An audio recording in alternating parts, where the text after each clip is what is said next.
Hi there again. Welcome to another whiteboard teaching.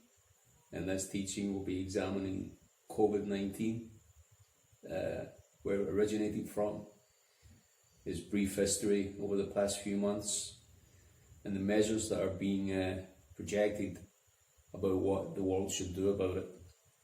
We won't mention the word vaccine this time. Alrighty, so you might hear the frog chorus out there right now. So for those of you who are over 40, you'll know what that is. So the first thing that we're told about the COVID-19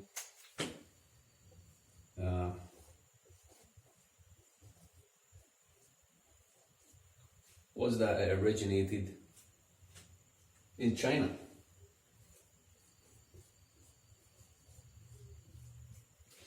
And this would be in the Wuhan region, or Wuhan.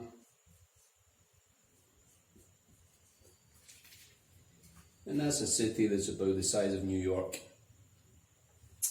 And what they said was that some Chinese people were trading, and they just bought a bad batch of what it seemed like bats. And so you're getting these winged creatures, and they're just responsible for what seems like the COVID-19. The bats were responsible. So somehow human beings ate these bats, and let's just color this one in, shall we? You might not be able to see it so well there, so you got the bats there. I'm not sure how the picture is there. It's very clear. And I'm not being racist, but most bats are black. Not being racialist at all. What you got there is being surrounded by sort of a green, which stands for the COVID. So it's coated in this COVID. Maybe it was having trouble breathing. The Chinese just got them out of their cave, wherever they came from. Made some soup out of these bats. So, got a bowl of soup here. In a little Chinese bowl, very traditional. Nice and hot. Trouble is that this bat soup is contaminated with COVID-19. So we're led to believe. So what was the next thing? The next thing was that the people there started getting ill. So people started walking around, with this COVID. They're walking around quite happy,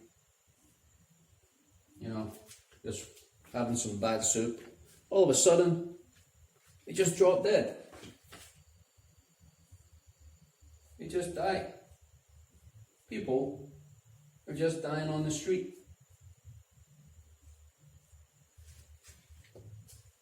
In fact, there's still a Chinese guy, although he's red. Red stands for China. So, walking around, next thing they're just dead because of the bad soup. It's contaminated, which gave him the COVID-19, of course. So, he's Chinese. So anyhow, walking around, because of this bad soup, they get ill, and they develop this COVID-19 flu, which turns into pneumonia, and people die. The only problem with that is pneumonia usually takes several days and weeks to actually take a person. It develops, the person gets ill, the person goes to bed, he's got a fever, he's sweating. It normally takes a week, 2 weeks, 3 weeks, months sometimes, for a person to actually die of pneumonia. So the problem here is that if it was contaminated soup, bad soup, and people were just seemingly no symptoms walking around, next thing they're dead, has this actually happened in the rest of the world? Have we observed this happening? No. So we can't really say for certain that it's because of this bat soup that people got contaminated with COVID. And the next thing is that they're dropping dead, and these dead bodies were just contaminating the COVID into the air of the local area. So people were catching it, walking around. Then next thing, they were getting planes, they were going around the world. But the only problem with that is we've not actually seen anyone drop dead in the same circumstances anywhere in the world. Okay. I'm not saying that COVID isn't real, I'm just saying that hypothetically this is what they're telling us has happened, and we just don't have the same evidence that this is what's happened. Okay. Now, we're actually told as well that wearing a mask, okay, so here's a young guy here from Africa, and he's walking around. Well, he's told he's got to wear a mask because he could be carrying COVID and he could spread it. And so we'll give him a mask and we'll put a little bat on it, because this is just to remind us where the COVID actually came from. It came from bats, you see. So he's wearing a bat mask. Okay, it doesn't make him Batman. If he wears a bat mask, you can wear any type of mask, you know. But anyhow, so that's what we're told. We were also recently told that also, what colour are dogs? Usually blue, aren't they? Alright, in Africa sometimes they're blue. And so we get dogs walking around. So there you go. So they're walking around there.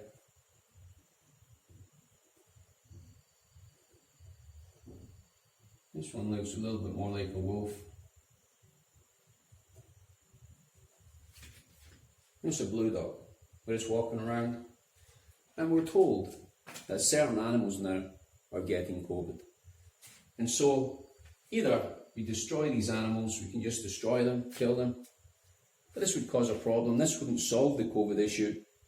So what we're better doing is giving them little masks as well. So we'll put a little mask on this dog.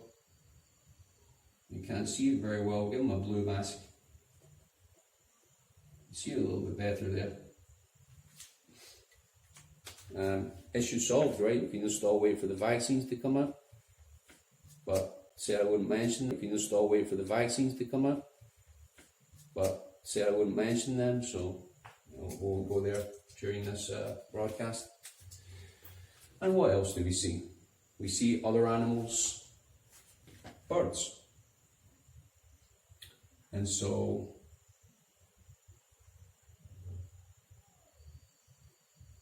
see birds flying around.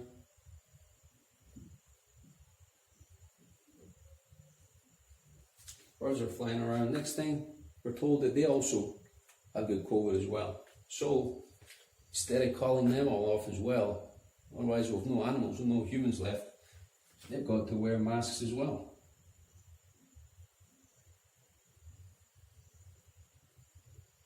So this mask has got to cover the beak as well. We'll just give it, we'll just let it,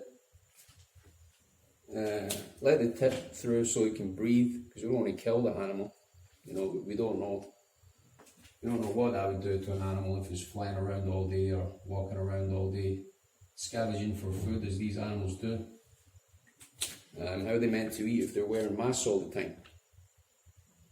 Well, I guess we have to employ more people.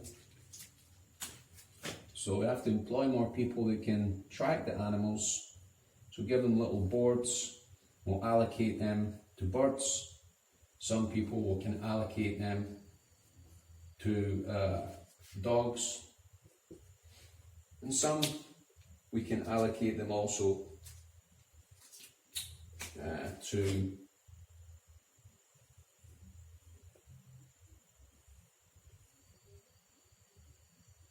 cats. We'll give this cat also a mask. Okay. And we'll allocate like a government body that can take care of them as well. Okay. Also remember, we got to give the people masks as well, so put little masks on them. Put little masks on them. Okay, so they can track all these different animals, cats, dogs, birds, you name it, so that they're not contaminating anyone. You know, the contamination that they have will remain to themselves. Again, the only problem with this, well, I said I wouldn't mention vaccines, but the only way you can contract a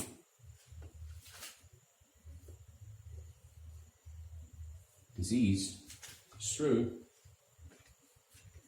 blood contact. So, for example, if this dog had rabies and it was just walking around, means that that dog cannot contaminate anyone unless it actually physically bites someone. Unless you have the immunization for rabies, then you're going to get rabies.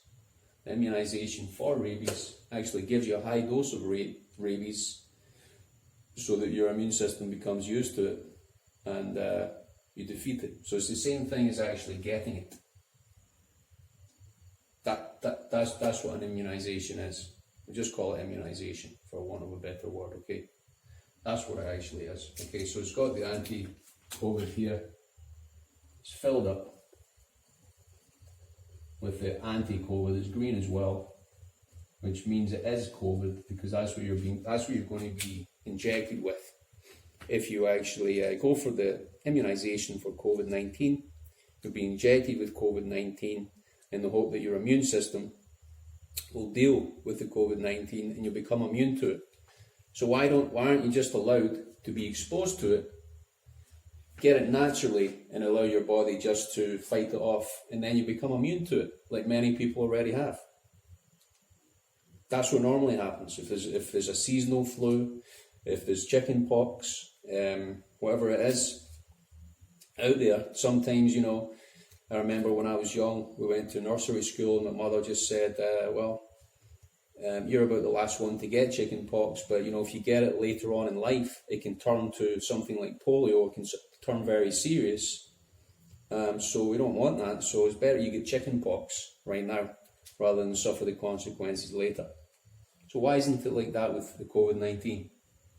And there's only a 1 in 100 chance of any naturally living human being dying as they contract it, the same as the seasonal flu, the same as any other disease. So going back to what actually happened in Wuhan, to better understand what actually happened there, there's some information. Maybe they're not telling us. Maybe they're not actually telling us the full story. Okay, so you're getting Chinese people walking around. Maybe they had their bat soup. Maybe they didn't have any soup. Who really knows? But they're just walking around. Okay. Now it's been said that some of these Chinese people had been immunized for seasonal flu. Fine. Okay. So some of the people who died had been immunized before in the past 12 months. Okay, that's on some of the records. So could it be that the immunizations were causing the deaths? That's a possibility because if we actually study immunizations, you discover that it's a small percentage, but it's a significant percentage of people actually die because of the immunization. So that is one possibility. Another possibility, some of you might have these certain things. Now this is not a tree. This is in fact a phone tower. Some of you have got Huawei phones. I was going to get one, but I ended up getting Xiaomi phone. It's a Chinese one as well. I have other phones like Samsung. The reliability of the battery is extremely bad. And this one, Xiaomi, is one of the reasons I got the phone is because of the battery life. It's very good. Oh, you have it in China, in Wuhan in particular.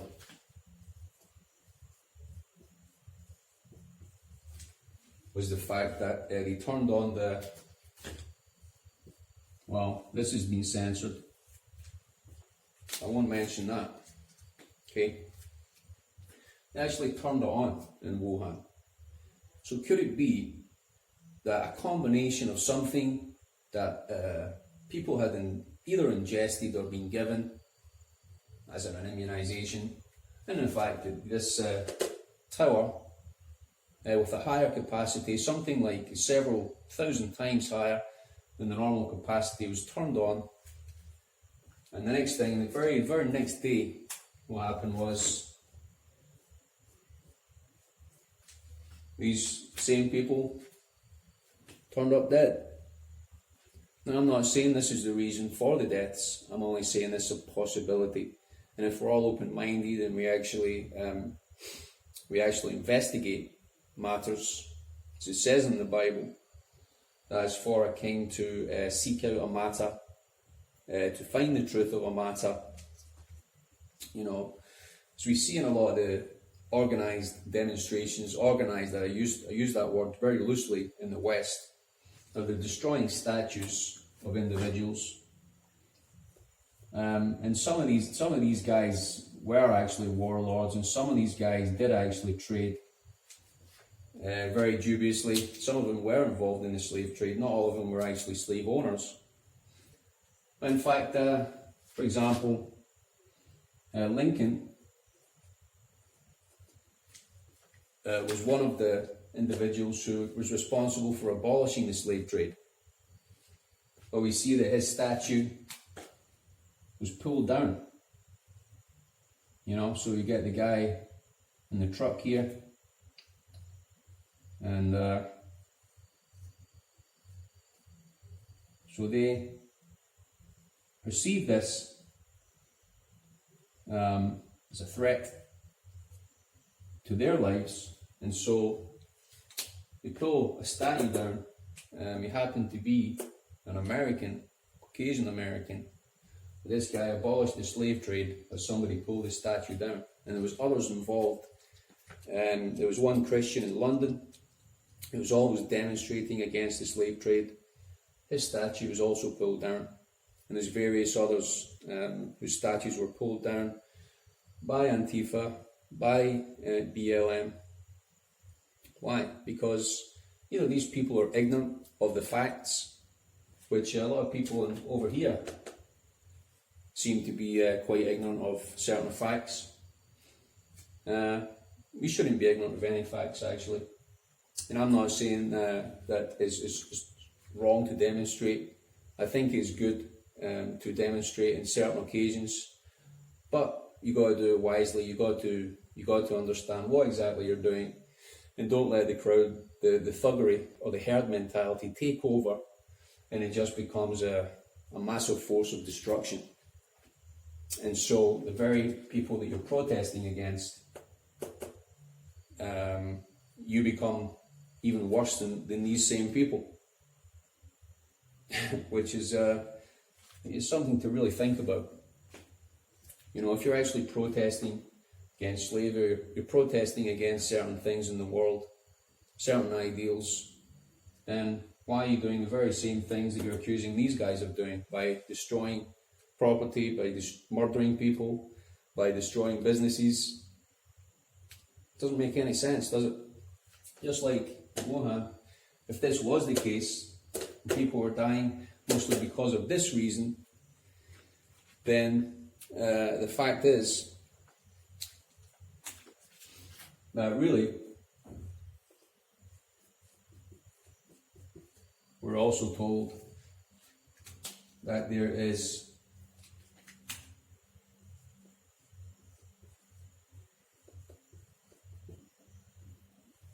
no reliable COVID tests.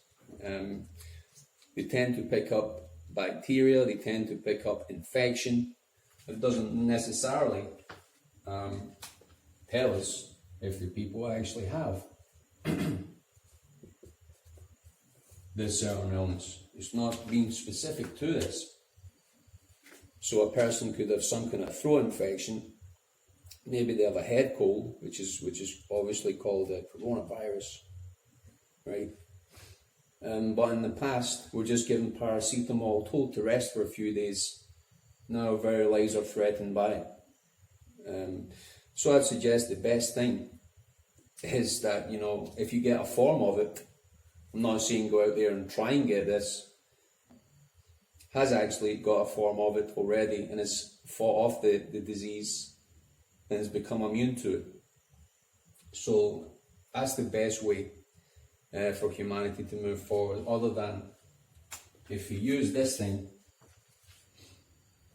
on people, okay? So we fill it up with anti-COVID, then this could happen in America, it could happen around the world, just the same as it did in Wuhan. Hope this has been informative to you. May the Lord bless you and thank you for listening.